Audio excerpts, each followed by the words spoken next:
अमेरिकी नेवी ने इस बीच ईरानी जहाज को लौटाया है। नाकेबंदी तोड़ने का प्रयास कर रहा था ईरानी जहाज। अमेरिकी नेवी ने हमले की चेतावनी दी है। चेतावनी के बाद वापस लौटा है ईरानी जहाज। ये देखिए, अमेरिकी नेवी ने हॉर्मुज की कैसे नाकेबंदी कर रखी है, ये तस्वीरें इसकी गवाही दे रही।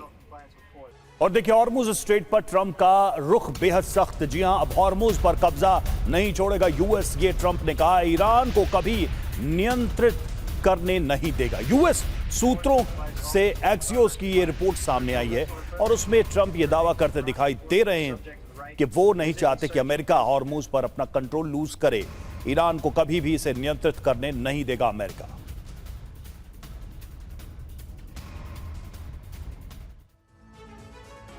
डोनाल्ड ट्रंप का ऐलान, हॉर्मुज को भूल जाए ईरान। बड़ी खबर यह है कि हॉर्मुज पर ईरानी नियंत्रण नहीं होने देगा अमेरिका, यह कहा जा रहा है। अब बताइए, इसके लिए क्या ईरान तैयार होगा कभी? वजह समझिए, हॉर्मुज पर ईरान ब्लैकमेलिंग ना कर सके, इसकी कोशिश है। हॉर्मुज पर जहाजों से टोल ना ले पाए ईरान, यह कोशिश है।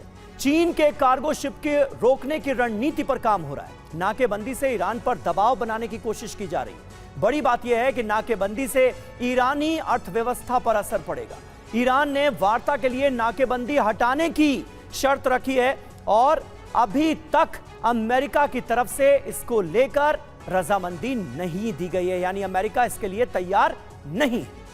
और इस बीच देखिए, ईरान की अमेरिका को चेतावनी, जब्त किए गए कार्गो शिप को छोड़े यूएस। ईरान ने टुस्का जहाज छोड़ने को कहा है। शिप में सवार नाविकों को भी छोड़ने के लिए कहा गया ईरान की तरफ से। और हमारे साथ इस वक्त तमाम खास मेहमान मौजूद हैं। डॉक्टर संदीप त्रिपाठी, क्या लग रहा है, वार्ता हो पाएगी ऐसे माहौल में? क्योंकि अभी उन तमाम शर्तों को लेकर अमेरिका और ईरान के रुख में कोई चेंज तो हम देख नहीं रहे हैं, जो कि इस जंग की बुनियाद मानी जा रही थी। वो तो वैसी की वैसी हैं, जस की तस है। ऐसे में क्या हो जाएगा जिसके चलते पाकिस्तान की तरफ से बार बार ये दावे किए जा रहे हैं कि डील तो डन है जी?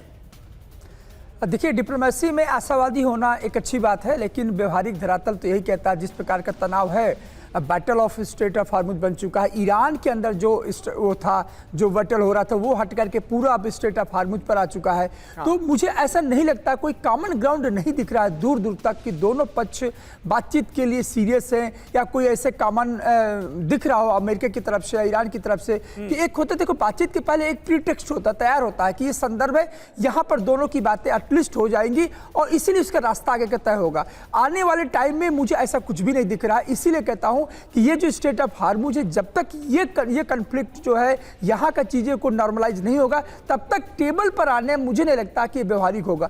तो आने वाले टाइम में देखा जाएगा, पर इतना जरूर है कि आने वाले टाइम में ये जो डिप्लोमेसी का जो चेहरा है, ये बहुत भयानक होने वाला है, क्योंकि इसमें दोनों पक्ष झुकने के लिए तैयार नहीं है, ना तो ट्रंप ना तो ईरान।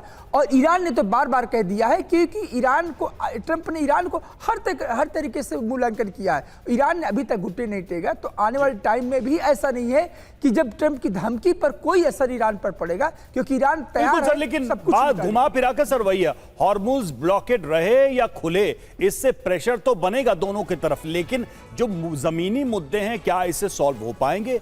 मसलन जो बात थोड़ी देर पहले भी हम कर रहे थे कि भाई लड़ाई जिस वजह से शुरू हुई उसका क्या होगा, और वो क्या बातचीत के टेबल पे अभी भी उसी तरह से मौजूद है। और देखिए, सीज फायर खत्म होने से पहले ट्रंप का बड़ा दावा सामने आया है, जंग में अमेरिका की जीत होगी। ये ट्रंप कह रहे हैं, हमारी सेना ने बेहतरीन काम किया है। अमेरिकी मीडिया की खबरों को झूठा बताया, डील नहीं होने तक नाकेबंदी नहीं हटाएंगे। और इस बीच देखिए, अमेरिका की तरफ से आज एक बहुत बड़ा बयान आया। व्हाइट हाउस की प्रवक्ता लेविट की तरफ से कहा गया कि ट्रंप सिर्फ धमकी नहीं देते हैं, यूएस ईरान डील के कगार पर हैं। यह कहा गया लेविट की तरफ से। ट्रंप की सख्त शैली की वजह से डील होने जा रही है। ट्रंप के पास अभी भी कई विकल्प मौजूद हैं।